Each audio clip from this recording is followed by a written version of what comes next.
masih percaya bahwa Tuhan mengasihi kami.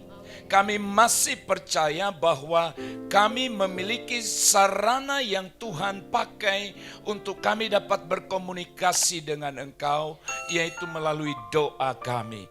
Bapa di sorga, kami bersyukur punya Allah yang luar biasa, Allah yang peduli, Allah yang mengasihi kami.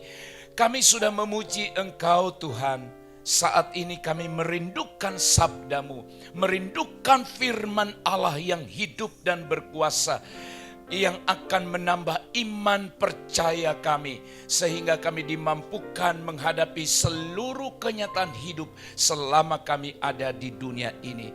Berfirmanlah Tuhan, kami telah siap mendengarkan Engkau. Dalam nama Yesus Kristus kami berdoa, kami mengucap syukur. Haleluya, haleluya, amin, amin. Puji Tuhan. Salam sejahtera bagi kita sekalian, Bapak Ibu jemaat yang kekasih dalam Kristus, yang telah menganugerahkan waktu dan kesempatan bagi setiap kita untuk boleh beribadah kepada Tuhan. Haleluya. Bapak Ibu yang dikasihi oleh Tuhan, Allah memberikan kita satu sarana, kalau boleh saya katakan sarana, untuk kita dapat menjalin komunikasi dengan Dia yang disebut dengan doa. Saudara-saudara, kata ini tidak asing bagi setiap kita. Tetapi tidak banyak orang Kristen yang memanfaatkan atau menggunakan ini. Dan kebanyakan orang Kristen hanya menggunakan ini, doa ini di saat-saat keadaan susah. Keadaan terjepit. Keadaan tidak tahu lagi harus berbuat apa. Padahal sesungguhnya saudara-saudara ada banyak hal yang dapat kita keluh kesahkan. Yang dapat kita sampaikan kepada Allah melalui doa ini. Dan kita tidak akan bisa atau tidak ada artinya berbicara membangun hubungan yang baik dengan Tuhan. Relasi yang sehat dengan Tuhan kalau kita tidak berdoa, kalau kita tidak percaya kuasa doa. Saudara-saudara yang dikasihi oleh Tuhan, kalau kita baca dan pelajari Alkitab, di dalam Alkitab akan kita temukan banyak tipe atau banyak cara atau juga ada banyak hal yang diminta oleh seseorang kepada Allah di dalam doa. Kerinduan dan keperluan kita dalam doa bukan hanya soal makan dan minum, tapi ada banyak hal yang harus kita ungkapkan. Dari sekian banyak saudara-saudara, hal-hal yang perlu kita doakan pada Tuhan, hari ini kita akan bersama-sama merendahkan hati. Dan juga setelah firman ini disampaikan, maka kita akan menaikkan doa yang sama kepada Allah. Yaitu, ya Allah, kasihanilah aku, orang berdosa ini. Kasihanilah aku, orang berdosa. Saudara-saudara, bagaimana saudara tahu bahwa Tuhan benar-benar mendengarkan doamu? Sekali lagi, bagaimana kita mengetahui bahwa Tuhan benar-benar mendengar doa kita? Pertanyaan-pertanyaan ini akan menghantar kita kepada pemahaman firman selanjutnya. Pertanyaan yang kedua, saudara sekalian, adalah bagaimana kita dapat yakin? Sekali lagi, bagaimana kita dapat yakin bahwa permohonan kita merupakan jenis doa yang dijawab oleh Tuhan? Bagaimana kita yakin? Jangan-jangan kita berdoa tapi tetap dalam kebimbangan dan keraguan. Yang sama sekali kita berkata seperti orang memancing. Ya kalau dimakan, ya dimakan. Ya kalau tidak, ya udah. Saudara-saudara, doa itu kan tidak begitu. Harus kita yakin. Lalu yang ketiga, Sikap seperti apa yang mengesankan? Nah, ini penting sekali. Sikap seperti apa yang berkenan kepada Allah di saat kita berdoa? Sebab Alkitab berkata, kenapa doamu tidak dijawab? Alkitab pernah berkata, atau di salah satu firman berkata, kamu berdoa, tapi yang kamu minta salah. Yang kamu minta hanya digunakan untuk memuaskan hawa nafsumu. Sehingga Allah tidak mendengar, tidak menjawab doa. Jadi saudara-saudara, ternyata sikap seperti apa? Sikap kita memiliki peranan penting di hadapan Allah. Apakah doa kita akan dijawab atau tidak? Saudara yang dikasih oleh Tuhan. Yesus Tuhan sebagai guru agung kita akan menolong kita untuk memahami jawaban-jawaban terhadap 3 pertanyaan tadi. Saudara, dalam Injil Lukas pasal yang ke-18, ayat yang ke-9 sampai ayat yang ke-14, Alkitab berkata demikian.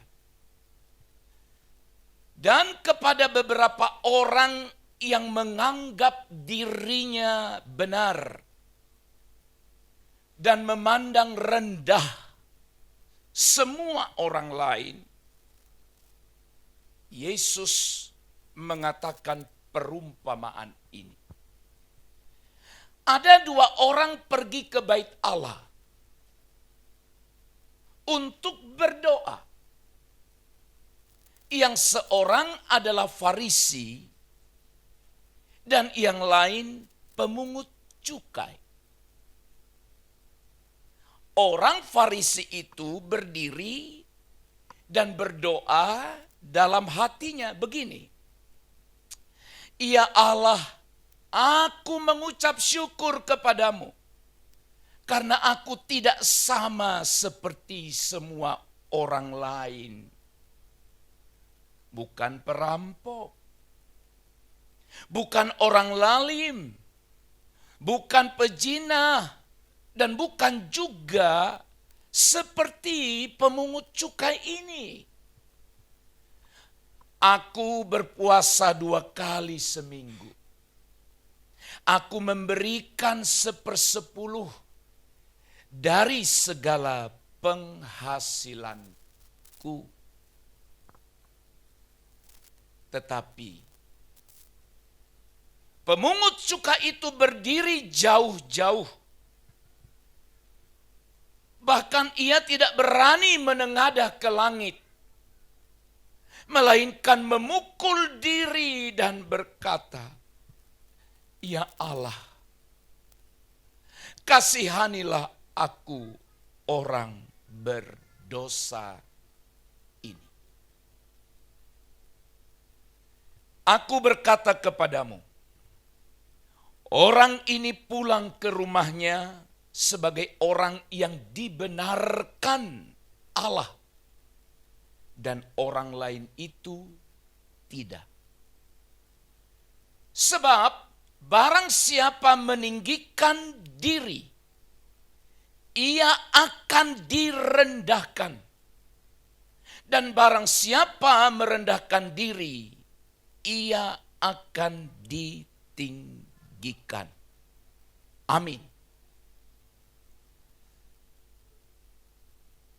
Ada 2 kelompok orang, kelompok manusia yang sama-sama memiliki kesamaan, yaitu sama-sama percaya kepada Allah dan memiliki kesamaan berdoa. Tapi ayat 9 berkata, saudara-saudara, orang yang pertama menganggap dirinya benar. Dan yang kedua, memandang rendah semua orang lain. Jadi sekali lagi, orang Farisi menganggap dirinya benar. Dan yang kedua adalah pemungut cukai. Dan di pemandangan Orang Farisi ini dia sangat rendah. Saudara-saudara, perumpamaan ini dipakai oleh Tuhan kita Yesus Kristus untuk meluruskan, mengajar kita agar doa kita dijawab oleh Allah. Ayat yang ke-14 juga tadi berkata, Yesus berkata, aku berkata kepadamu, orang ini, maksudnya orang pemungut cukai, pulang ke rumahnya sebagai orang yang dibenarkan oleh Allah. Dibenarkan oleh Allah. Doanya dikabulkan, dijawab oleh Allah. Doanya berkenan kepada Allah. Dan orang lain itu, maksudnya pemungut cukai itu, tidak. Saudaraku yang kekasih dalam Kristus, perumpamaan ini mengajarkan kita doa yang menghasilkan jawaban dari Tuhan itu seperti apa. Kita belajar dari dua kelompok manusia ini. Yang pertama, Bapak Ibu Saudara, Allah menolak doa orang Farisi. Sekali lagi, Allah menolak doa orang Farisi. Ayat 11 sampai ayat 12, orang Farisi itu berdiri dan berdoa dalam hatinya begini. Kalau saudara simak baik-baik dalam doa ini, dalam kata-kata yang diucapkan oleh orang Farisi ini, menurut saudara apa yang keliru? Apa yang salah dalam doanya? Ya Allah, aku mengucap syukur kepadamu. Apa salah? Karena aku tidak sama seperti semua orang lain. Nah, mulai naik. Mulai muncul nih masalah. Bukan perampok, bagus ya. Tidak perampok dia. Bukan orang lalim, bagus. Bukan pezina, bagus. Bukan juga seperti pemungut cukai ini. Nah, mulai berbahaya lagi. Aku berpuasa 2 kali seminggu. Bagus. 2 kali seminggu berpuasa. Aku memberi 1/10 dari segala penghasilanku. Bagus? Bagus. Tetapi Allah menolak doanya. Kenapa, saudara-saudara? Kita memahami kenapa Allah menolak doa orang Farisi ini. Supaya saudara tidak mengulang. Tidak melakukan hal yang sama dengan dia. Alasan Allah menolak doanya yang pertama, saudara-saudara. Orang Farisi ini berdoa dengan posisi hendak mempromosikan dirinya. Kelihatannya baik, tapi ada unsur kesombongan di dalam doa itu. Mempromosikan itu artinya dia mau memberitahukan hal-hal yang dia lakukan. Dia mau memberitahukan hal-hal yang luar biasa menurut dia yang pernah dia lakukan.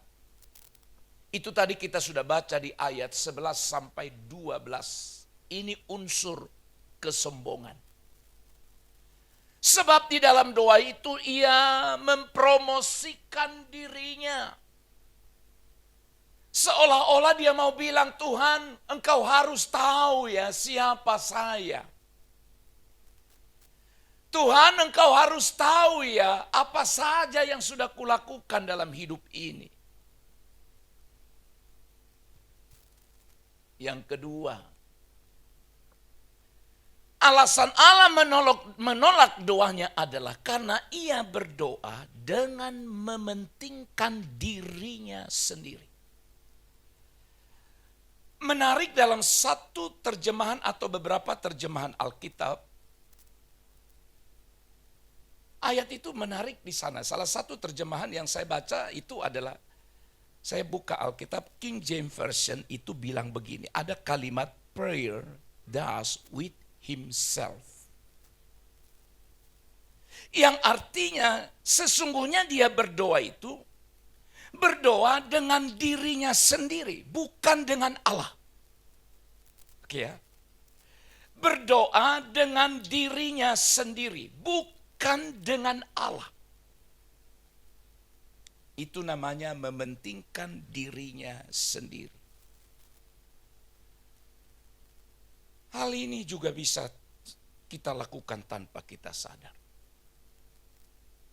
Sesungguhnya kita beribadah itu bukan karena ada kerinduan dengan Allah. Bisa saja jatuh ke dalam kesalahan yang sama. Tidak ada kerinduan dengan Allah. Tidak sedikit ada orang pergi ke gereja supaya orang lihat, misalnya penampilannya. Apa yang melekat di tubuhnya sedang hendak mempromosikan secara tidak langsung. Supaya orang tahu bahwa saya punya ini.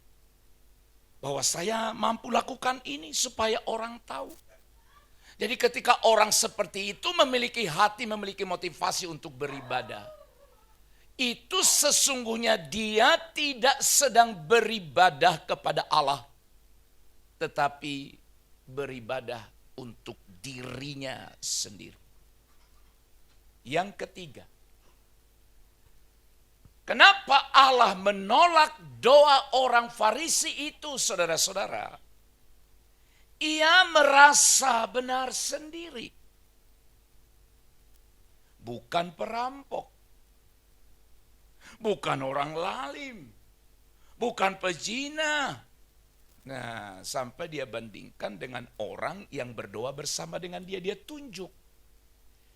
Bukan juga seperti pemungut cukai itu, Tuhan. Saudara, kita nggak perlu membela diri di hadapan Allah. Benar tidaknya hidup kita, biar Tuhan saja yang menilai. Cara kita menilai itu bisa salah, Pak. Cara kita menilai sesuatu itu bisa salah. Makanya hati-hati.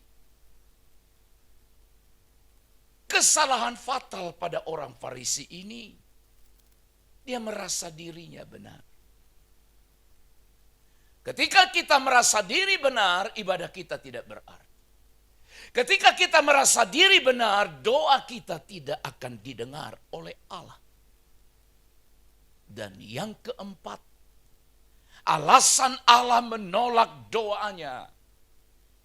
Dalam doanya, ia memuji diri sendiri. Ternyata dia tidak hanya bandingkan dirinya dengan pemungut cukai itu. Kalau saudara baca ayat itu, kita temukan kalimat ini. Tidak sama seperti semua orang lain. Hebat sekali. Dan bukan juga seperti pemungut cukai. Tadi kalau hanya pemungut cukai itu dibandingkannya, oke lah, karena pekerjaannya pemungut cukai. Iya kan? Tapi lebih sombong lagi, tidak sama seperti semua orang lain. Berarti dari semua orang lain, semua orang yang ada, dialah orang paling benar. Dialah orang yang paling benar memuji diri sendiri. Berarti kalau kita simpulkan kenapa Allah menolak doa orang Farisi ini, ada dua hal yang perlu kita sampaikan. Ternyata dia berdoa bukan karena dia butuh Tuhan. Dan yang kedua, dia angkuh dan sombong. Dia berdoa bukan karena dia butuh belas kasihan Tuhan. Ia tidak merasa butuh memohon kepada Allah untuk apapun. Kenapa? Karena dia merasa mampu dan dapat mengatasi sendiri. Simak baik-baik ini. Sekali lagi ia tidak merasa butuh untuk memohon kepada Allah tentang apapun juga. Kenapa? Karena dia merasa mampu mengatasi sendiri. Saudara mungkin tidak pernah ngomong ini kepada Tuhan, tapi sikap kita membuat kita sama seperti itu. Merasa diri mampu. Merasa mampu mengatasi semuanya. Saya terus terang harus salut kepada beberapa orang yang saya tahu dia capek secara fisik luar biasa sepanjang hari bekerja. Tapi dia sudah komit dalam dirinya. Aku harus beribadah. Kesadarannya adalah kalau aku bisa bekerja sepanjang hari dan aku kuat untuk itu. Itu karena anugerah Tuhan. Jadi tidak ada alasan bagi saya untuk berkata sibuk, lelah, lagi enggak mood. Kalau saudara berkata lagi enggak mood dan lain sebagainya, kita sama seperti orang Farisi. Orang itu nanti datang kepada Allah, datang berdoa sebenarnya bukan karena butuh Tuhan, hanya untuk mengungkapkan malu Masa kita sebagai orang Kristen tidak bergereja? Kalau itu yang membuatmu datang beribadah kepada Allah, dengar baik-baik kalimat ini. Kita sama seperti orang Farisi. Lalu Allah kenapa menolak doa kita? Jawabannya adalah karena kita merasa tidak butuh Allah. Merasa mampu mengatasi sendiri kehidupan ini. Tapi nanti ada masanya kita berada di titik nol. Dengar, berada di titik nol. Titik nol itu artinya tidak tahu lagi harus berbuat apa. Tak sanggup lagi. Dan saya mau katakan bahwa suatu saat semua orang akan mengalami peristiwa ini. Akan mengalami dalam hidupnya, yaitu apa yang disebut dengan kondisi atau saat di mana dia tidak bisa berdaya. Titik nol. Suatu saat siapapun. Siapapun. Orang pintarkah, orang kayakah, orang terpandangkah, dia akan berada di titik nol. Saudara ingat yang dikisahkan dalam Alkitab ada orang kaya dan Lazarus yang miskin itu? Ingat kan? Ternyata akhirnya orang kaya yang hebat itu pun suatu saat dia berada di titik nol. Titik nol itu artinya tidak mampu lagi berbuat apa-apa. Tapi sekarang kita berkata, aku masih bisa, tak berdoa pun bisanya, makannya. Tak beribadah pun jalannya semua. Lancar-lancar sajanya. Kalau engkau datang pada Allah suatu saat kelak karena engkau merasa sudah tidak sanggup. Sebenarnya kita sama dengan orang Farisi. Doa kita. Tapi bukan masalah doa kita dijawab atau tidak. Di ayat terakhir dia bilang apa? Dibenarkan. Itu penting sekali. Setelah keduanya selesai beribadah dan berdoa, Alkitab berkata, Yesus bilang mereka pulang ke rumah masing-masing. Orang Farisi pulang, pemungut cukai pulang. Tapi Tuhan bilang, orang pemungut cukai itu pulang sebagai orang yang dibenarkan. Tapi orang Farisi itu tidak. Bapak Ibu yang kekasih, saya berharap sebagai hamba Tuhan hari ini, jangan engkau beribadah, jangan engkau berdoa, karena engkau lagi butuh sesuatu. Kita beribadah sebagai bentuk rasa syukur kita, kagum kita pada Allah. Dan berkata, waduh Tuhan, 1 minggu engkau jaga aku. 1 minggu engkau pelihara hidupku. Dan kalau aku datang hari ini kepadamu, ini belum juga cukup untuk membalas kebaikanmu. Dan memang hidupku, caraku tidak akan pernah cukup mampu untuk membalas semua kebaikan Allah. Tapi aku harus datang merendah. Saya percaya setiap kita merindukan doa kita dijawab oleh Allah. Lalu bagaimana caranya? Mari kita belajar dari pemungut cukai ini. Allah menjawab doa si pemungut cukai. Kalau saudara tahu pemungut cukai itu orang-orang yang sesungguhnya di masa itu sangat dibenci masyarakat. Ingatkan Sakeus? Sakeus itu juga pemungut cukai. Makanya orang-orang gak suka sama dia. Karena dia memeras. Dan ini pemungut cukai juga. Memang tidak disebut namanya. Tapi kenapa Allah membenarkan dan menjawab doa si pemungut cukai ini? Mari kita belajar bersama-sama. Allah menjawab doanya oleh karena yang pertama, ada ketulusan di dalam dirinya dan tidak berpura-pura. Ayat 13 berkata, tetapi pemungut cukai itu berdiri jauh-jauh. Bahkan ia tidak berani menengadah ke langit. Sadar siapa dirinya, apa yang sudah dilakukannya. Melainkan ia memukul diri, ini penyesalan. Bentuk penyesalan, dia memukul dirinya. Dan berkata, ya Allah, kasihanilah aku orang berdosa ini. Doa saya setiap kita hari ini mengungkapkan doa yang sama ini di hadapan Allah. Dengan berkata, ya Allah kasihanilah aku orang berdosa ini, dia mengungkapkannya dalam ketulusan. Dan tidak pura-pura. Tidak ada unsur kesombongan, keangkuhan pada ucapannya, pada sikapnya di hadapan Allah. Saudara-saudara, supaya ibadah kita benar, doa kita benar di hadapan Allah. Beribadalah, berdoalah dengan ketulusan, tidak berpura-pura.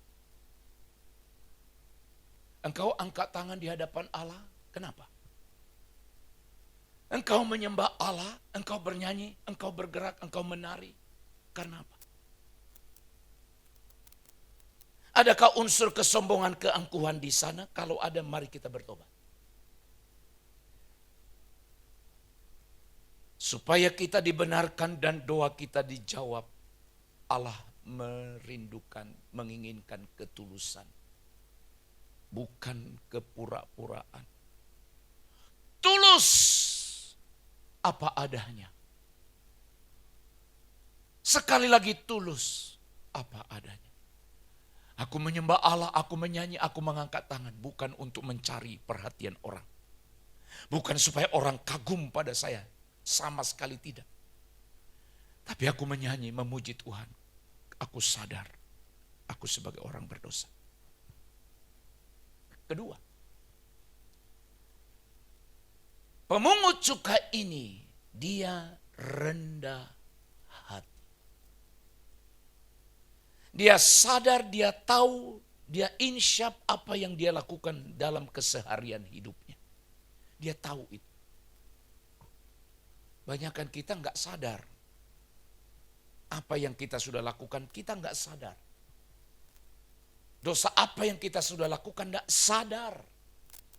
Merasa benar. Sama seperti orang Farisi tadi. Tadi saya sudah katakan bahwa profesi, pekerjaan sebagai seorang pemungut cukai, itu pekerjaan yang tidak disenangi oleh banyak orang. Kalau saudara baca kitab mengenai Sakeus, kenapa dia bilang, aku memeras. Sekiranya aku memeras beberapa kali lipat. Berarti bukan yang selayaknya.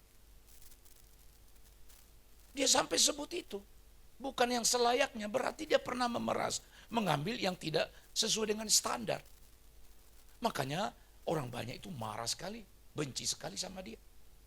Tapi belajar dari dua pemungut cukai ini hampir mirip dengan Sakeus. Sakeus pun akhirnya dibenarkan. Sampai Tuhan bilang sama dia apa? Sakeus, turun. Hari ini aku menumpang di rumahmu. Wah, Orang banyak ribut. Hah? Menumpang di rumahnya, kenapa nggak ke rumahku? Saya yakin orang akan ada bilang begitu, kenapa ke rumah dia? Kenapa nggak ke rumahku? Tapi apa yang menarik dari Sakeus sebagai pemungut cukai juga? Berbicara mengenai dibenarkan oleh Allah. Kerinduannya. Tidak mau tahu apa kata orang. Kenapa rindu? Saya sudah pernah sampaikan. Dia berlari-lari di kerumunan banyak orang. Dan dia bukan anak-anak. Dia orang yang ditakuti di kala itu. Tapi dia berlari walaupun ada banyak orang. Berlarinya itu karena dia ingin melihat Yesus itu seperti apa. Dan setelah itu dilakukannya, mentok juga. Persoalannya apa? Selain orang banyak, tantangan luar. Dia menghadapi dua tantangan. Ya, dari luar dan dari dirinya. Dari luar itu banyak sekali orang. Dari dirinya mentok lagi. Waduh. Teman saya belum pernah temukan berapa sebenarnya tinggi kawan ini. Sampai dia tidak bisa lihat. Tapi bagi dia no problem, tak masalah. Mau pendek, mau tinggi juga nggak ada persoalan. Ada cara. Itu sebabnya dengar baik-baik. Dia naik ke atas pohon. Bagi saya ini sangat menyentuh.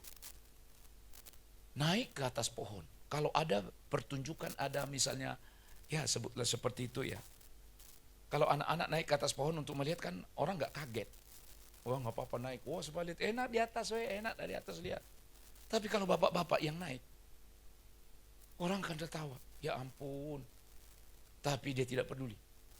Dia naik ke atas pohon. Kenapa? Hanya ingin melihat Yesus. Dengar. Hanya ingin melihat Yesus dan Yesus tahu. Dia tulus dan tidak berpura-pura. Yesus tahu begitu dia rendah hati. Sekalipun sebagai orang yang memiliki jabatan di kala itu. Dia tidak mau tahu, dia berlari. Mendahului banyak orang tapi mentok dia naik ke atas pohon. Dan Yesus berkata, segeralah turun. Kenapa dia bilang itu? Karena dia tahu, Yesus tahu dia rindu sekali untuk saya. Untuk Yesus, segera turun. Hari ini aku menumpang ke rumah. Waduh, itu pengalaman yang luar biasa.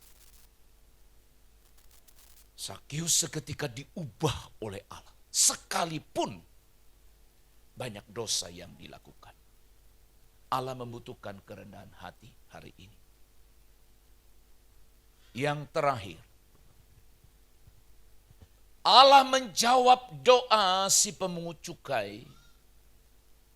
Ia tidak menghakimi atau tidak mengutuk. Dia tidak mau menyebut siapapun. Dia hanya mau membereskan dirinya di hadapan Allah. Berbeda dengan orang Farisi. Langsung membandingkan dirinya dengan semua orang. Dan dikala itu karena ada orang yang bersama dengan dia dan menunjuk juga tidak sama dengan si pemungut cukai itu. Saudara-saudara, dia menghakimi, dia mengutuk. Tapi pemungut cukai ini tidak menghakimi. Dia hanya mau bereskan dirinya di hadapan Allah. Orang lain melakukan dosa, itu urusan dia dengan Tuhan.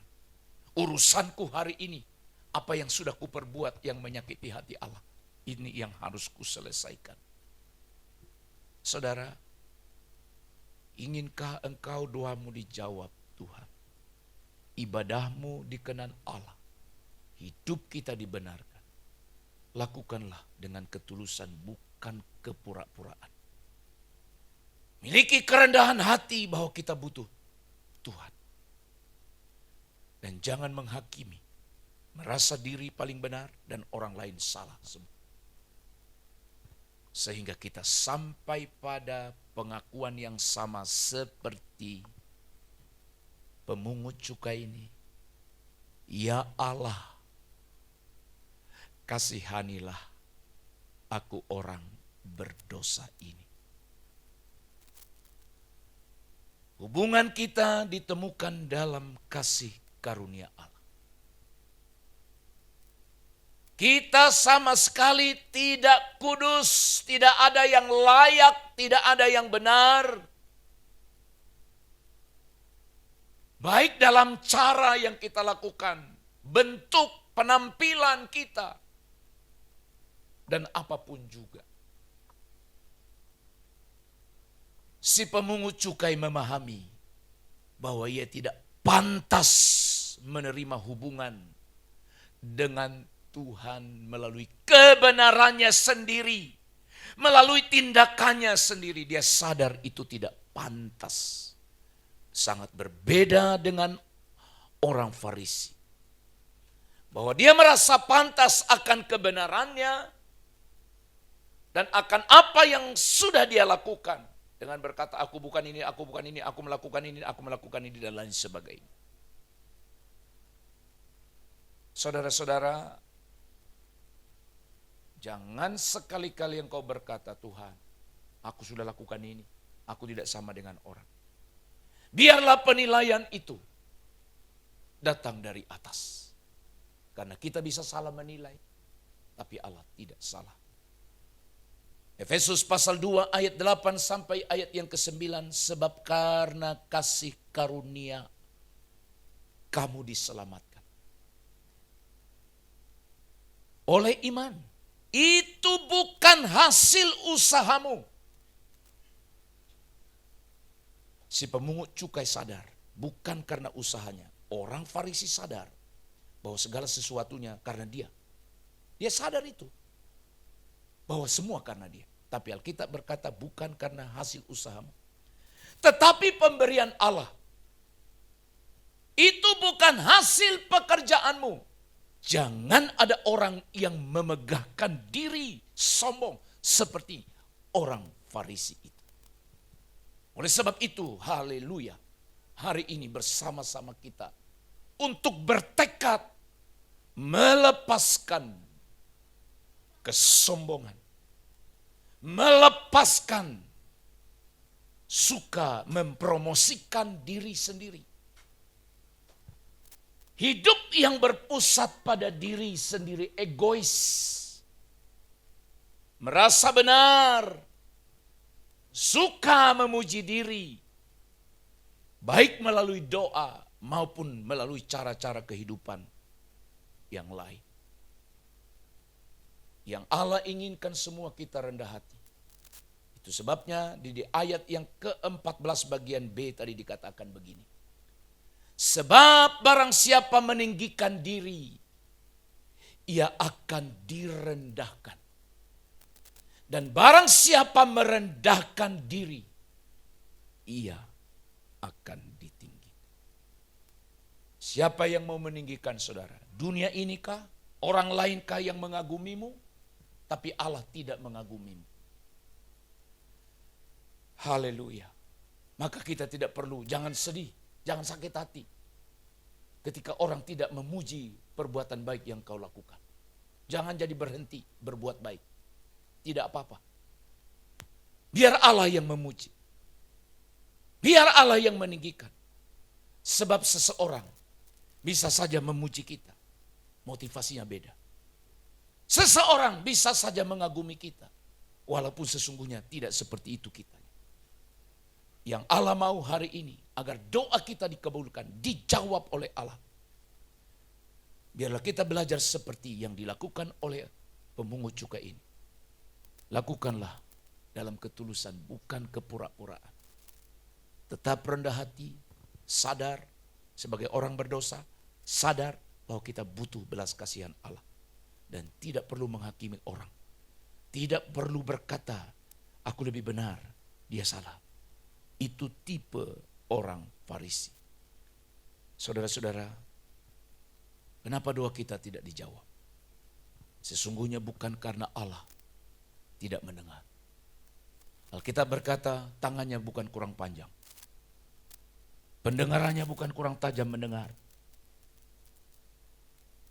Tapi yang merupakan pemisah antara kita dengan Allah adalah dosa yang kita lakukan. Koreksi hidup hari ini.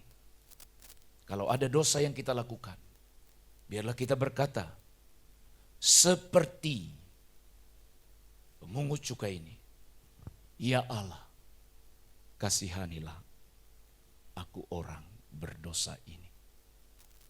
Amin. Kami bersyukur Tuhan. Firman-Mu telah mengajar kami kebenaran yang luar biasa hari ini. Biarlah kami senantiasa dalam hidup ini tulus. Jauhkan segala kepura-puraan, kemunafikan dalam diri kami. Kami tetap rendah hati di hadapan Allah. Bahwa kami butuh belas kasihan-Mu, butuh anugerah-Mu. Jauhkan kami dari suka menghakimi, merasa diri benar, orang lain salah. Terima kasih Tuhan. Meteraikan firman ini dalam hidup setiap kami. Agar kami layak dan menjadi benar di hadapan-Mu.